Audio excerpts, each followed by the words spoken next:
Welcome back guys. आज हम लोग बात करेंगे कुछ इंटरेस्टिंग पोकेमॉन के फैक्ट्स के बारे में। और आज वाले भी जो 99% फैक्ट्स होने वाले हैं तुम लोग को बिल्कुल भी नहीं पता होंगे और एक से एक इंटरेस्टिंग फैक्ट होने वाला है भाई आज की वीडियो में। तो भाई एंड तक जरूर देखना वीडियो को। अगर तुम लोगों ने सेकंड चैनल की वीडियो अभी तक चेकआउट नहीं करी तो ऊपर आई बटन और डिस्क्रिप्शन की लिंक से जाके चेकआउट कर लेना वो भी। अब चलो आज की इस इंटरेस्टिंग फैक्ट वीडियो को स्टार्ट करते हैं। Fact number 1। अब यार तुम सब लोग को ऐश की बर्थ डेट तो पता ही होगी। ऐश की भाई बर्थ डेट है जो कि है 22 मई। इस दिन भाई सारे पोकेमॉन फैंस ऐश का बर्थडे मनाते हैं हम कह सकते हैं। लेकिन क्या तुम लोग को पता है ऐश का जो फीमेल वर्जन है, ऐश की जो फीमेल वर्जन है एशली, उसका भी यार इवन लोग बर्थडे मनाते हैं 13 मार्च। ये वो डेट है भाई जिस पे एशली का बर्थडे मनाया जाता है क्योंकि इसी भाई दिन पे सबसे पहली बार एशली बना था। Fact number 2। Ashley McKenzie. अगर तुम इनको नहीं जानते तो ये काफ़ी पॉपुलर जूडो फाइटर हैं। इनके बारे में बचपन के काफ़ी इंटरेस्टिंग स्टोरी है। इनके बचपन में भाई इनको पोकेमॉन बहुत ही ज़्यादा पसंद था और पोकेमॉन कार्ड्स कलेक्ट करना बहुत पसंद था। तो इनके पास एक चार्जर्ड का कार्ड था जो कि भाई इनको अपनी जान से भी ज़्यादा प्यारा था, ऐसा बताया है इन्होंने। तो एक बार क्या हुआ, एक बंदे ने भाई आके इनको काफ़ी मारा और जो चार्जर्ड का कार्ड है वो ले लिया। उसके बाद फिर काफ़ी इन्होंने इंटरनेट वगैरह पर सर्च किया और इनको जूडो के बारे में पता चला और इन्होंने डिसाइड किया कि अब ये सीखेंगे, जूडो सीखेंगे। और फिर ये अपने पास वाले क्लब में गए जूडो सीखने के लिए। तो पता चला कि वो जो बंदा है वो भी वहाँ पे है और फिर इनसे काफ़ी अच्छी दोस्ती हो गई भाई इन दोनों की और जो कार्ड है वो भी इनको वापस मिल गया। और उसके बाद से भाई ये काफ़ी बड़े अब जूडो फाइटर बन चुके हैं। तो मतलब देख सकते हो कितनी इंटरेस्टिंग स्टोरी है। पोकेमॉन का हाथ है भाई इनके जूडो फाइटर बनने के पीछे। Fact number 3। अगर तुम लोगों ने पोकेमॉन गेम खेले हैं तुमको पता होगा जैसे ही तुम एक पोकेमॉन को बैटल में भेजते हो तो एक छोटी सी आवाज़ आती है कुछ 1-2 सेकंड के लिए। तो वो पोकेमॉन का क्राई होता है, यानी कि उनका रोना होता है। और ऐसे सब पोकेमॉन्स का एक ना एक क्राई होता है। तो क्या तुम लोग को पता है सारे पोकेमॉन्स में सबसे बड़ा क्राई है जिंक्स का, जो कि भाई 2 सेकंड का है टोटल। मुझे पता है ये छोटा है लेकिन हाँ वैसे सब पोकेमॉन्स का और भी छोटा होता है। तो सबसे बड़ा भाई 2 सेकंड का है और सबसे छोटा क्राई है पिजी का। Fact number 4। मिस्टी का जो साइडक है अभी वो काफ़ी लोगों को पसंद भी है और काफ़ी लोगों को नहीं भी पसंद। लेकिन क्या तुम लोग को पता है अभी ये जो मिस्टी का पोकेमॉन है ये ओरिजिनली भाई ब्रॉक का पोकेमॉन हो सकता था।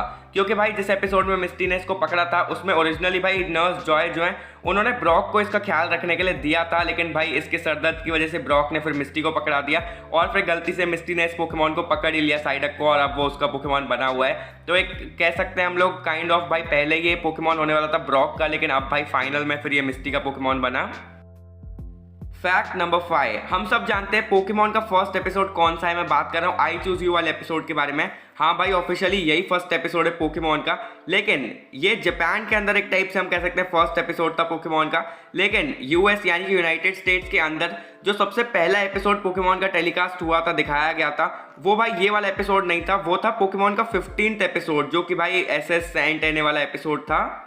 अब यार उन्होंने 15th एपिसोड पहले क्यों दिखाया, फर्स्ट एपिसोड क्यों नहीं, इसके पीछे एक एक्चुअली बहुत बड़ी वजह है। क्योंकि भाई फर्स्ट एपिसोड में जो है वो थोड़ा स्लो चीज़ें चलती हैं और धीरे धीरे भाई लोगों को समझ में आता है। इसीलिए उन्होंने सोचा अगर फर्स्ट एपिसोड दिखाएंगे तो हो सकता है काफ़ी लोग बोर हो जाएं। तो इसीलिए उन्होंने 15th एपिसोड को दिखाया है क्योंकि इसमें बहुत सारी अलग अलग चीज़ें और पोकेमॉन के जितने भी कैरेक्टर्स हैं वो सारे इस एपिसोड के अंदर हैं। और भाई मतलब ये बहुत मस्त सा एपिसोड है। और यहाँ तक कि एक मेन चीज़, ये एपिसोड जहाँ पे खत्म होता है ना वो एक बहुत बड़ी मिस्ट्री है। मतलब इसके आगे वाले एपिसोड में फिर कंटिन्यू होता है तो इसीलिए मतलब एक मिस्ट्री पे छूट जाता है भाई ये एपिसोड। तो उस वजह से उन्होंने सोचा कि भाई इस एपिसोड के बाद फिर अगर वो फर्स्ट एपिसोड से दिखाना स्टार्ट करेंगे तो जो बच्चे हैं फिर वो वेट करेंगे, पूरे सारे के सारे एपिसोड देखेंगे कि वो वाला पार्ट अब कब आएगा वो वाले एपिसोड का।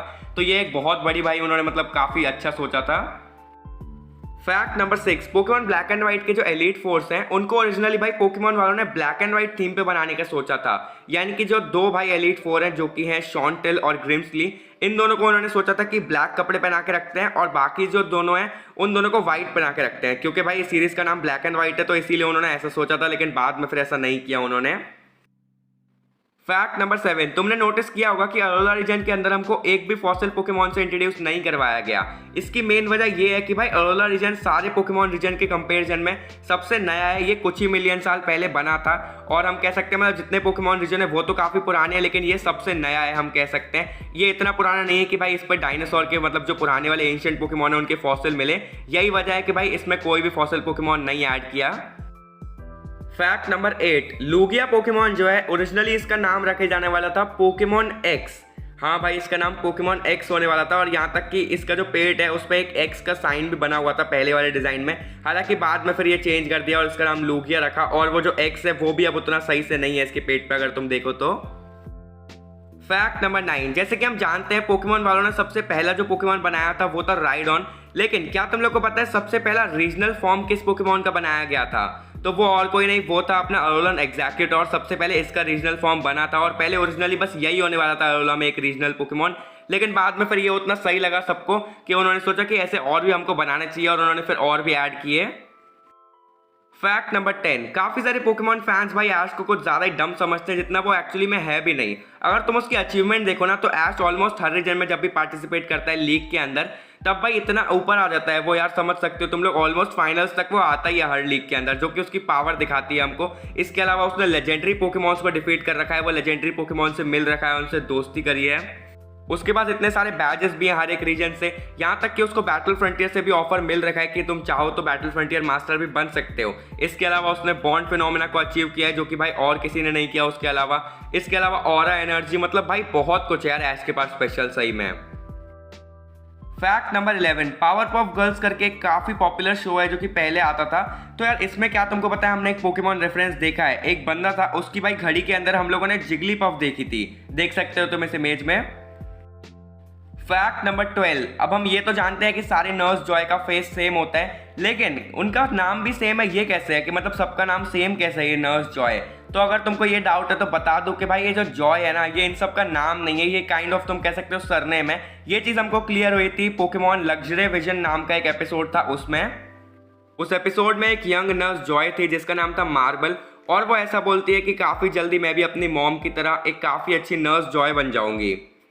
तो इससे हम ये समझ सकते हैं कि भाई जॉय जो है ये इनका नाम नहीं है, मतलब अगर तुम नर्स बन रहे हो पोकेमॉन वर्ल्ड में तो भाई नर्स जॉय बोला जाएगा तुमको।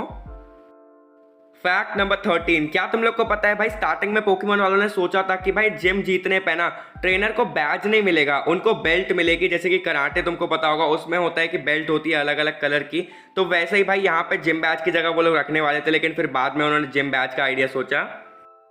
फैक्ट नंबर 14, यहाँ पे यार तुम क्रिस्टल और उसके प्री एवोल्यूशन का ओरिजिनल डिजाइन देख सकते हो। पहले भाई इनको पत्थर से ज्यादा मटके जैसा दिखाने वाले थे। फैक्ट नंबर 15, LGM और BEM इन दोनों पोकेमॉन्स के नाम के एक्चुअली फुल फॉर्म है। LGM का फुल फॉर्म है लिटिल ग्रीन मैन और BEM का फुल फॉर्म है बग आइड मॉन्स्टर, और ये एक्चुअली में भाई जो असली में देखे गए थे एलियन कुछ वैसा है, उन पे बेस्ड है।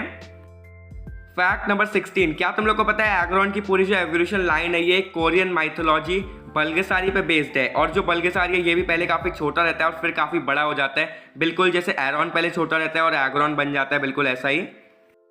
फैक्ट नंबर 17, टीम रॉकेट का जो फेमस डायलॉग है team rockets blasting of again, सब लोग को पता होगा इस डायलॉग के बारे में। क्या तुमको पता है ये डायलॉग ओरिजिनली कभी होने ही नहीं वाला था, यहाँ तक कि ये जो स्क्रिप्ट थी भाई उसमें भी नहीं था, लेकिन जो जैसे कि जापानीज वॉइस एक्टर हैं उन्होंने खुद से ये मतलब डाल दिया था अपने हिसाब से, उनको ये लाइन अच्छी लगी थी तो उन्होंने खुद से ऐसा बोल दिया था डबिंग के टाइम, और फिर समझ सकते हो तुम आज ये कितनी फेमस लाइन बन गई है। हिंदी डब, इंग्लिश डब, हर डब में भाई ये अलग अलग तरह से है।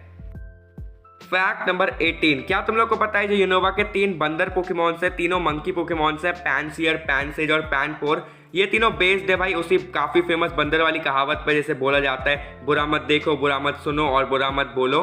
तो हाँ ये इसी पे बेस्ड है। ये एक्चुअली जापानीज में भी एक काफी फेमस कहावत है, तो ये बेसिकली उस पर बेस्ड करके बनाया गया है। फैक्ट नंबर 19, कालोस रीजन जो है उसके रूट 10 पे कुछ ऐसे स्टोन्स हमको देखने मिलते हैं जो कि ऐसे सीधे खड़े रहते हैं। क्या तुमको पता है ये एक्चुअली में भाई फ्रांस के असली स्टोन के ऊपर बेस्ड हैं। कार्नेक भाई स्टोन्स हैं, कार्नेक स्टोन्स उन पे बेस्ड हैं जो कि हमेशा ऐसे सीधे खड़े रहते हैं। फैक्ट नंबर 20, खत्म करते हैं इंटरेस्टिंग फैक्ट के साथ में।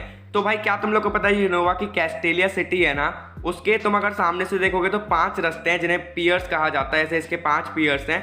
तो क्या तुम लोग को पता है ये एक्चुअली में बेस्ड है एक हाथ पे, मतलब जैसे भाई हाथ पे 5 उंगलियां होती हैं कुछ वैसे टाइप का ही है। और लेकिन मेन चीज यहाँ पे ये है कि भाई 5 उंगलियों में से जो मिडल वाली उंगली रहती है, मतलब जो मिडल वाला यहाँ पे रास्ता है, वहां पे हमको टीम प्लाज्मा का वो दिखाया जाता है, उनकी शिप दिखाई जाती है, जो कि कह सकते हो एक टाइप से इंसल्ट है टीम प्लाज्मा के लिए, क्योंकि उनको मिडल फिंगर के वहां पे रखा हुआ है। अगर तुम लोग को फैक्ट्स पसंद आया तो लाइक जरूर कर देना, चैनल पर ने सब्सक्राइब नहीं किया तो भाई सब्सक्राइब जरूर कर देना, इसके अलावा बेल आइकन भी जरूर से दबा देना। मैं मिलूंगा तुमसे ऐसे किसी और नई पोकेमॉन इंटरेस्टिंग वीडियो के साथ, तब तक के लिए बाय बाय।